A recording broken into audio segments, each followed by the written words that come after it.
Lalu bagaimanakah kondisi terkini darurat banjir di NTT? Sudah ada rekan kami Yasin Idris di Kupang, Nusa Tenggara Timur, dan Wakil Bupati Flores Timur Bapak Agustinus Payongboli. Pertama kita akan menyapa rekan kami Yasin Idris. Bagaimana kondisi di sana, Yasin? Ya, Adit dan juga pemirsa, sejauh ini untuk di Kota Kupang sendiri untuk aktivitas ini sudah mulai terlihat seperti itu dikarenakan sisa-sisa pohon yang tumbang, kemudian tiang-tiang listrik yang tadinya berada di tengah jalan saat ini sudah dipinggirkan. Bahkan ini tepat di depan saya baru saja ada mobil truk yang mengambil sampah-sampah. Ini banyak sekali di sepanjang jalan ini sisa-sisa ranting, dahan yang masih berserakan di pinggir jalan ini sudah mulai diangkut supaya kembali berjalan normal. Nah, tentunya kami kemarin juga sudah mulai melihat adanya persiapan untuk rencana kedatangan Presiden Jokowi yang dijadwalkan pada pukul 10:30 WITA nantinya akan mendarat di Kabupaten Maumere, tepatnya di Bandara Franciscus Saverius. Nanti setelah dari sana, Presiden akan bertolak menuju ke Kabupaten Flores Timur, kemudian melakukan kunjungan ke sana, melihat dan memantau situasi di sana. Dan setelah sholat Jumat, direncanakan akan kembali terbang menuju ke Kabupaten Lembata, di mana dua kabupaten ini termasuk salah satunya adalah Kabupaten Alor, termasuk 3 kabupaten yang terdampak paling parah. Dan di 3 kabupaten ini pun tadi seperti yang disampaikan jumlah total korban yang hilang pun masih banyak. Contohnya saja seperti di Lembata masih ada 35 orang, kemudian di Flores Timur ada 6 orang, dan juga di Kabupaten Alor ada 20 orang. Nah, ini yang menjadi fokus untuk evakuasi, kemudian pencarian dan juga penyelamatan.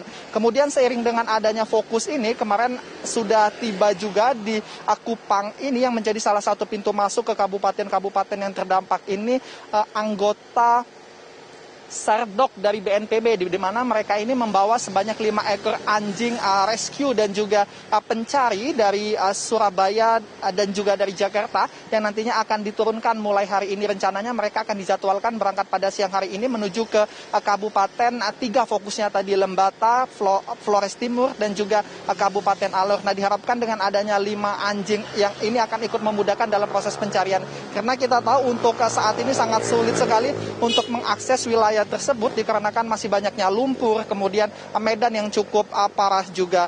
Kemudian kalau kita beralih lagi ke Kota Kupang, sampai saat ini permasalahannya, Adit dan juga pemirsa, yang diharapkan masyarakat ini adalah aliran listrik yang sampai dengan hari ini masih padam, sehingga sangat membuat tidak bisa berjalan normal aktivitas yang ada di sini. Bahkan mahasiswa-siswa ini untuk belajar mengerjakan tugas mereka harus menumpang di bandara, karena di sana satu-satunya tempat yang sinyal paling kuat, kemudian bisa mengisi daya handphone ataupun laptop mereka. Kemudian untuk aktivitas pun di sini sudah diperingatkan oleh Kapolda, kemudian Gubernur, bahwa jangan ada yang memainkan harga dalam proses penjualan bahan sembako, kemudian begitupun dengan material bangunan, sebab kemarin ditemui misalnya penjualan seng pada harga normal 50.000 namun saat ini dijual dengan harga 70.000. Ini akan semakin menyusahkan masyarakat, dan ini Kapolda sudah menurunkan personilnya untuk terus memantau jikalau ada masyarakat yang memainkan ataupun memanfaatkan momen ini untuk mencari keuntungan. Sementara itu, Adit. Baik, di belakang Anda ini seperti apa kondisinya? Kalau kita lihat kan juga cukup parah kerusakan yang ada di belakang Anda. Dapat Anda gambarkan, Yasin? Ya, Adit, ini saya berada di pesisir pantai. Ini adalah Kelapa Lima. Ini merupakan tempat wisata, banyak juga hotel-hotel, dan di sini masih terdampak juga. Ini adalah salah satu rumah yang terdampak. Bagian depan untuk ruang tamu, kemudian ini sudah habis, seng-sengnya pun sudah melayang, dan bahkan di sepanjang jalan ini pun kami pantau masih banyak sekali dahan-dahan, kemudian ranting yang belum dibersihkan. Selain itu juga di sini juga banyak hotel-hotel yang ikut terdampak. Nah, dengan adanya terdampak ini, mereka akhirnya tidak bisa membuka hotel mereka karena tidak bisa menerima tamu seperti itu. Bahkan banyak juga di sini toko-toko, warung yang masih belum bisa beraktivitas seperti normalnya, Adit. Baik, jadi aktivitas warga di sana masih belum normal ya?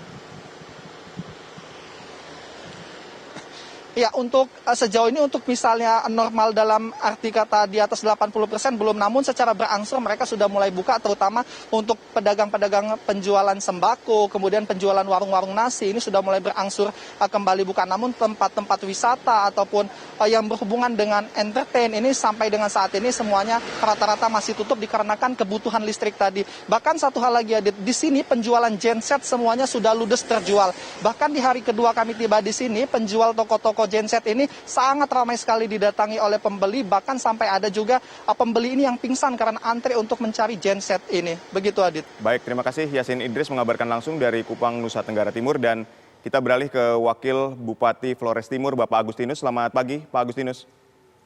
Selamat pagi, Pak. Baik, Pak Agustinus, kalau kita melihat data dari BNPB kan total keseluruhan mencapai 138 orang yang meninggal dunia. Bagaimana, apakah ada informasi terbaru di Flores Timur berapa jumlah orang yang meninggal dunia dan dinyatakan hilang sampai saat ini? Kita informasi terbaru per kemarin malam, pukul 23, itu di desa Nelilamadiki, Kecamatan Nilebole, ketambahan 1 korban meninggal yang dievakuasi, jadi 55. Terus di Kecamatan Adunar Timur, 11, dan 2 lainnya di Kecamatan Botan Ulumado. Totalnya 68. Baik, artinya Korban 68 meninggal dunia. Yang dievakuasi. Sedangkan masih dalam pencarian ada 3 orang. Dan itu diduga tertimbun dalam longsoran. 1 di Desa Nelilamadiki, Kecamatan Ilibole, dan 2 yang lain itu di Desa Oyang Baran, Kecamatan Botan Ulumado.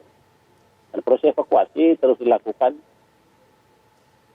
pada hari ini oleh seluruh warga, pemerintah daerah, kemudian tim SAR, juga elemen-elemen lainnya yang berperan aktif selama proses evakuasi. Kendala yang kita hadapi adalah persediaan alat berat, ekskavator, untuk membantu evakuasi.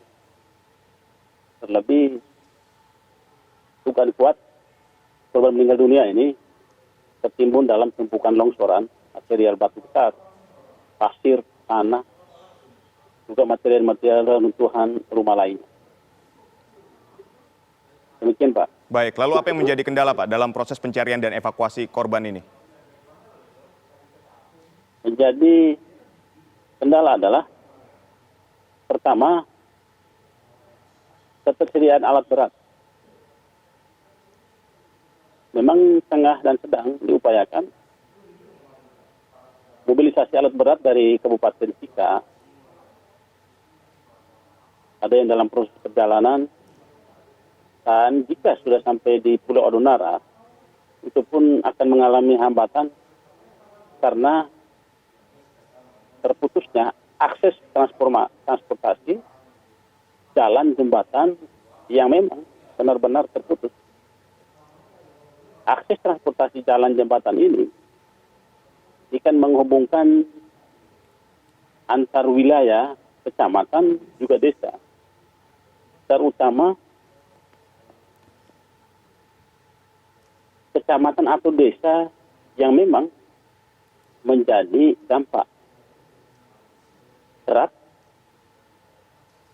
adanya bencana longsor, banjir bandang, dan juga naiknya tinggi gelombang laut beberapa waktu lalu. Dan akses transportasi yang terputus ini, jalan jembatan, itu mengalami kerusakan berat. Jadi putus total. Baik. Itu berada di Kecamatan Adonara Barat menuju Adonara Tengah, Kecamatan Botan Ulumado, dan Kecamatan Adonara Timur. Baik. Kecamatan-kecamatan ini praktis